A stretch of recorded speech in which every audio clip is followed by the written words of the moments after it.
많은 직장인들이 재취업이 가능하다고 생각을 해요. 현실적으로 단언컨대 불가능하다. 주된 직장에서 받던 급여가 50에서 60% 수준밖에 되질 않습니다. 제가 알고 있는 중견기업의 인사팀장인데 이 재취업을 한번 해볼까 해서 이력서를 내기 시작했는데 1년 사이에 100군데를 낸 거예요. 자기도 놀랬죠. 100군데 1년 동안 이력서를 냈는데 면접의 기회가 딱 한 번밖에 오질 않았어요. 이 사람 재취업 못합니다. 이력서의 스펙이 너무 환상적이라는 거예요. 50이 넘으면 다 거두절미하고 딱 세 글자래요. 로 취급을 한다는 거죠. 대기업에서 근무하던 사람들은 재취업에 성공해도 6개월을 버티기가 어렵습니다.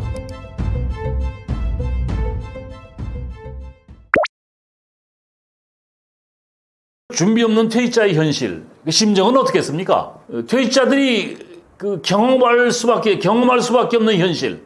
퇴직하면 선택지가 세 가지밖에 없어요. 재취업, 창업, 하나 더 있습니다. 백수. 근데 백수라는 것은 95%는 평범하게 사는 사람들이고, 뭐 한 상위 1, 2%가 이제 금수저, 뭐 다이아몬드 수저라고 하는데 그 사람들 빼고는 뭐예요? 재취업 아니면 창업, 백수하기 어렵죠. 뭐 로또를 맞으면 백수할 수도 있겠죠. 근데 재취업이라는 게 크게 이제 재취업이라는 거하고 창업이라는 얘기를 제가 좀 말씀드려드리면 재취업 현실적으로 가능하다? 많은 직장인들이 재취업이 가능하다고 생각을 해요. 현실적으로 저는 단언컨대 불가능하다. 고급 일자리가 없습니다. 또 지금 다니고 있는 직장에서 주된 직장에서 받던 급여 재취업을 하게 되면 급여나 복지 수준이 50에서 60% 수준밖에 되질 않습니다. 제가 알고 있는 중견기업의 인사팀장인데 이 친구가 이게 이제 회사가 이제 지방에 있는 회사인데 650명 정도 되니까 중견기업이죠. 이 친구는 회사에 입사하면서 기획, 인사, 노무, 총무, 감사 아주 힘 있는 부서에서 쭉 이렇게 근무를 하면서 관리 역량을 이제 키운 친구인데 지금 인사팀장을 하고 있는데 관리 역량에 대한 대단한 자부심을 갖고 있어요. 뭐 사업 계획도 할 줄 알고 PPT, 엑셀, 동영상 편집 뭐 날라다니는 거예요. 그러니까 여직원이 해도 될 업무를 본인이 직접 할 수가 있어요. 프레젠테이션도 잘하고. 그런데 회사가 코로나 때문에 회사 경영이 굉장히 악화가 됐어요. 그럼 어떻게 돼? 생존하려면 회사가 이제 구조 정리하고 할 수밖에 없죠. 근데 이 친구가 이 양반이 지금 52세인데 인사팀장으로 실무 책임자로서 200명을 감원을 시켰어요. 200명. 자기가 20몇 년간, 25년간 같이 근무했던 그 회사 동료들, 선배일 수도 있고, 후배일 수도 있고, 동료일 수도 있고, 또 이 사람도 또 예의도 있고, 참 매너도 좋은 사람이거든요. 그러니까 자기가 피눈물을 흘리면서 200명을 정리를 했으니까, 자기도 이제 동료들에 대한 미안함감, 책임, 회사에서 이 사람을 임원 승진시킬 사람인데 이 사람이 이제 회사에서 만류하는데도 스스로 퇴사를 했어요. 그때 제보고 그러더라고. 형님, 제가 누군데 재취업 그거 뭐 저 사전에 이 이상의 회사도 갈 수 있어요. 단지 제가 이 동료들한테 미안한 마음에 같이 있을 수가 없어서 제가 사표를 냈다 이거예요. 그래서 20몇 년간 직장생활을 했으니까 이제 좀 실업급여 받아오면서 회사에 또 위로금도 받고 해서 몇 달 노는 거죠. 뭐 하지 못했던 것들, 뭐 여행도 다니고 등산도 가고, 와이프하고 이제 해외여행도 갔다 오고, 친구들 만나서 한잔하고, 뭐 개인적으로 낚시도 다니고, 등산도 하고, 그랬는데, 그래서 이제 서서히 이제 재취업을 한번 해볼까 해서 이제 이력서를 내기 시작했는데, 1년 사이에 100군데를 낸 거예요. 자기도 놀랬죠. 재취업이 됐겠습니까? 안 됐겠습니까? 딱 100군데 1년 동안 이력서를 냈는데, 면접의 기회가 딱 한 번밖에 오질 않았어요. 그러면서 계속 이력서를 내다가 보니까 200군데를 냈는데, 면접을 두세 곳을 봤다는 거예요. 결국 재취업 못했습니다. 그 친구 제가 이제 굉장히 도움을 많이 줬던 친구예요. 이제 저한테 700명 정도 되는 회사니까 교육도 많고 저도 이제 그 친구한테 돈을 많이 받았는데 그래서 사람이 예의가 있고 저는 제가 제 직업이 굉장히 매력적인 게 그런 무림의 고수들 예의 바른 친구들하고 형님하고 할 수 있는 그런 좋은 네트워킹을 할 수가 있어요. 그래서 그 사람이 괜찮으니까 좋은 친구잖아요. 근데 그 친구 와이프 재수 씨가 자기 남편이 그렇게 역량이 뛰어난 사람이 이렇게 오래도록 실직할 줄 몰랐다. 그 지금 현재 생활비 때문에 코너에 몰리게 된다. 부부가 너무 지금 고민을 하고 있는데 재취업이 쉽지 않아요. 이 사람 재취업 못합니다. 흘러가는 게 어디예요? 일용직으로 흘러갈 수밖에 없습니다. 또 제가 중소기업인데 그 직원이 이제 200명이 안 되는 회사인데 이게 또 코로나 때의 영향인데 50명을 감원을 했어요. 총무팀의 김주임이라고 그 당시 이제 이 51세인데 이게 몇 년 전 얘기죠. 운전직으로 이제 근무하시는 분인데 상당히 그 성실하시고 착하시고 예의도 있고 거기 가면 뭐 커피를 이렇게 늘 타주시더라고. 본인이 안 타줘도 되는데. 근데 이 양반은 이제 그 운전직인데 회사에서 이제 여러 운전 관련된 일을 하시는데 회사가 이 평생 직장은 없다는 것을 알아서 퇴직 준비를 한다고 자격증을 18개를 땄대요. 우리 PD님 뭐 자격증 있어요? 이 양반은 운전을 하니까 운전과 관련된 자격증, 지게차, 포크레인, 탱크로리, 대형 트럭, 특장차 뭐 이런 것들 운전과 관련된 자격증 18개를 땄는데 실제 자기는 회사에서 뭐 작은 회사들만 작은 차들만 운전을 했는데 요새 일반 기업의 임원들이 제일 많이 따는 자격증이 뭐냐면 지게차예요. 지게차. 제 후배가 인천에 그 D 중공업에 이사인데 이 친구 이제 집에 가야 되는데 재작년에 그러더라고. 형님 자기 지게차 자격증 달라고 요새 하고 다니고 있다고. 야, 그거 쓸데없는 짓 왜 하고 있냐. 그거 따지 마. 근데 그래서 이제 뭐 탱크로리 대형 트럭 이런 데 이력서를 냈는데 연락이 없더래요. 근데 이 사람 이제 예의가 있고 참 인간성이 있고 매력적인 사람이라 같이 근무했던 양반 중에 한 분이 버스 회사에서 지금 운전을 하고 있대요. 그 회사 선배가 버스 회사에서 근무하는 그 선배 덕에 도움으로 그 버스 회사에 재취업을 할 수 있을 것 같다라고 얘기를 하더라고요. 그러니까 이 양반 뿌린 대로 거던데 이 사람은 자기 운전직과 관련된 자격증을 땄기 때문에 이런 기회를 잡을 수가 있었던 거죠. 회사에서 관리 담당 임원이 지게차 자격증 따봐야 그 도움이 되겠어요? 안 되겠어요? 전혀 도움이 안 됩니다. 그래서 많은 직장인들이 퇴직 이후의 삶을 어떻게 살 것인가 해서 뭐 별의별 자격증을 다 따요. 뭐 상담사라니 뭐 공인중개사니 뭐 다 그거 쓸모없는 짓들이요. 자격증을 어떻게 따야 될지 고민들을 좀 해볼 필요가 있습니다. 퇴직자들이 경험할 수밖에 없는 현실이 여러분 재취업이라는 거 쉽다 어렵다. 저는 단언컨도 얘기하는데 거의 불가능하다. 제 후배가 헤드헌팅 회사를 하고 있는데 그 친구 하는 말이 형님 자기가 봐도 이력서의 스펙이 너무 환상적이라는 거예요. S그룹의 팀장급 이상들 임원급 이사 이력서를 가지고 있는데 진짜 자기가 봐도 아까운 이력서인데 스펙인데 시장에서 통하는 게 뭐냐면 50이 넘으면 다 거두절미하고 딱 3글자래요. 50 넘으면 쓰레기로 취급을 한다는 거죠. 그런데 그 직장인들은 퇴직하면서 굉장한 자부심을 갖죠. 내가 누군데 현실은 재취업이 불가능하다. 그리고 대기업에서 근무하던 사람들은 재취업에 성공해도 6개월을 버티기가 어렵습니다. 왜? 역량이 모자라기 때문에. 이 얘기하면 또 길어지니까. 그러면 이제 재취업을 하게 되면 6개월을 버티지 못한다고 한다면 정리해고 당하는 거죠. 6개월 만에. 그러면 또 이제 취업하기 위한 또 노력하면서 그 사이에 놀 수는 없으니까 생활비를 벌어야 되니까 45세 50세 사이니까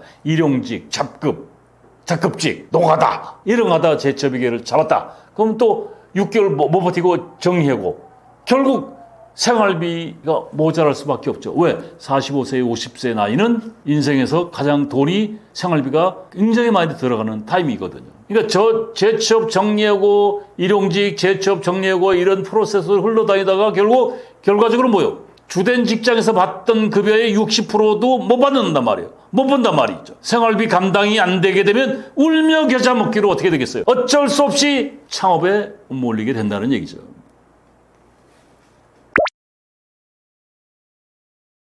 그래서 이제 두 번째 선택지가 창업을 하게 되는데 창업, 기여라든가 여러분들 창업하면 몇 프로 실패한다고 얘기를 하죠? 제가 강의할 때 물어봐요. 창업을 하면 실패 몇 프로 갑니까? 길거리 지나가는 사람은 물어보세요. 몇 프로가 망하나? 심한 경우 100% 망한다라고 얘기를 하더라고요. 그냥 좀 긍정적으로 봤을 때 90% 망한다고 가정을 하게 되면 창업에서 실패를 90%, 10명에 9명은 실패를 합니다. 그러면 창업 실패를 하게 되면 결국 뭐가 남아? 빚더미에 앉게 돼 있어요. 여러분들 골목 상권에서 고깃집 하나 차리는데 얼마 드는 줄 아세요? 여러분들 그 영세업이 아닙니다. 못 들어도 5억 이상 들어요. 근데 그 5억을 현찰을 갖고서 그 가게 차리는 사람이 없죠. 그럼 뭐 똑똑해서 정책자금 또 은행에서 대출 받고 등등등 해가지고 형한테 빌리고 동생한테 빌리고 처갓집에서 빌리고 그러니까 반 이상이 7, 80%가 빚이라고. 실패하는 순간 빚 때문에 앉게 돼요. 빚 때문에 앉게 되면 가정이 삐걱삐걱 하게 돼 있어요. 가정 불화와. 그러면 어떻게 부부싸움, 뻑하면 부부싸움 하게 되고 애들이 아빠를 보는 눈빛이 달라져요. 왜? 불편하니까. 그럼 싸움하다 보면 별거하게 되고 또 이혼하게 되고 결국 가정 파괴가 오게 돼 있어요. 그럼 집에서 나홀로족이 되는 거 나와서 이혼을 안 하더라도 나홀로족, 뭐 쪽방촌, 고시원, 노숙 결국 실버 파산으로 가게 되는 거예요. 재앙이죠, 재앙. 여러분들 서울역이라든가 영등포라든가 시청, 종로 3가, 뭐 청량리 이런 데 가면 노숙자 많습니다. 옛날에 그 이명인 신부라고 성 프란시스 대학을 이제 운영했던 양반인데 인문학 교육이에요. 노숙자들을 대상으로 그 재생의 갱생의 기회를 주겠다고 이제 인문학 교육을 시켰는데 그 당시에 이 이명인 신부가 이제 밥차를 운영하는 양반인데 대단한 양반이에요. 그 당시엔 노숙자의 90%가 초등학교 졸업 내지는 결손가정 출신이야. 그러니까 대다수가 그렇게 삶이 흘러갈 수밖에 없었던 사람들이 거기 와서 노숙을 하던 사람이더라 하는 얘기예요. 제가 그 쌍용자동차에 그 같이 친한 후배가 있는데 제가 이제 유튜브 활동을 하니까 형님 인터넷에 들어가셔가지고 서울역 노숙자 한번 쳐보세요. 엄청나게 많은 노숙자가 인터뷰한 것들이 있더라고요. 제가 들어서 봤죠. 봤더니 제가 그걸 보고 저 놀랐는데 여러분도 한번 쳐보세요. 서울역 노숙자. 그 노숙자 한 양반이 인터뷰를 하는데 이 양반이 굉장히 잘 나가던 양반이야. 무역업을 했더라고요. 대기업에 다니다가 무역업을 하고 공장도 하고 볼링장도 했어요. 그러니까 굉장히 많은 돈을 가지고 움직였던 양반인데 지금 현재 서울역에서 노숙을 하고 계신 거야. 근데 지금 그 옛날에 이명인 신부가 성 프란시스 대학을 운영할 때와 지금 노숙자의 차이가 이런 거죠. 이 양반들이 무역업 공장 회사 정상적으로 다녔던 사람인데 어느 날 갑자기 노숙을 하는데 이 사람들이 그냥 지나가는 사람들을 붙잡고 소주값 달라고 하는 사람들이 아니고 낮에는 잡일 노가다를 하고 있는 양반들이야. 근데 이 사람들이 언제 노가다를 해본 사람들이 아니잖아요. 잡일을 해본 사람들이 아니니까. 또 이제 건강이 또 안 좋죠. 그러니까 나가서 이제 다쳐가지고 이제 일을 못 나가고 이제 그런 경우가 많더라고요.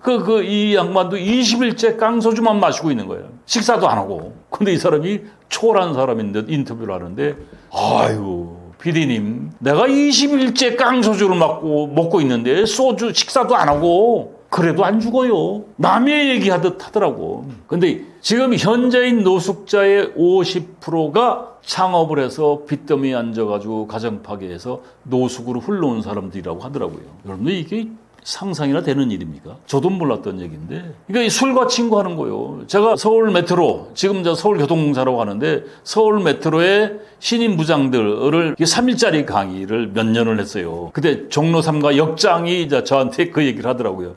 아, 교수님, 서울 종로 3가 여기 가면요, 3호선, 5호선 이렇게 크로스로 하는데 굉장히 많은 사람들이 거기 있더라고요. 또 겨울철에 보면 파고다 공원에 있던 어르신들이 추우니까 종로 3가 역 안에 무수히 많은 지공선사 공차 타고 왔다 갔다 하는 어르신들이 굉장히 많이 있어요. 그 양반들이 거기 와 있는데 이 지공선사들은 이제 노숙을 하지 않고 노숙인들이 이제 밤에 이렇게 누워 있는 것을 보면 이 종로 3가 역장이 그러더라고요. 누워 있는 그 노숙인을 보면 이 사람 한 달, 두 달, 그 얘기를 하더라고요. 그래서 내가 한 달, 두 달이 뭐요? 그러니까 앞으로 남은 생이 한 달, 두 달이다 이거죠. 그러니까 노숙을 오래 해서 이제 그게 보인다는 거예요. 여러분들 파고다 공원 얘기하니까 지공선사, 파고다 공원 뒤에 가면 이발소가 몇 개인 줄 아세요? 17개가 성업 중이라고 하더라고요. 나이 먹어서 지공선사, 65세가 넘으면 이제 지하철 공짜 탈 수 있는 자격증을 주거든요. 그거 타고 저기 춘천, 용문, 천안, 인천 이런 데서 어르신들이 갈 데 없는 양반들이 공짜 타고 이제 파고다공원 와서 머리 깎고 그때 송해 선생이 살아계실 때는 머리 깎고 염색하는데 10,000원. 송해 국밥 2,000원. 노상 카페 커피가 100원, 150원 할 때. 지금은 제가 얼마 전에 갔더니 머리하고 염색하는 게 6,000원씩에서 12,000원이더라고요. 2,000원이 올랐더라고요.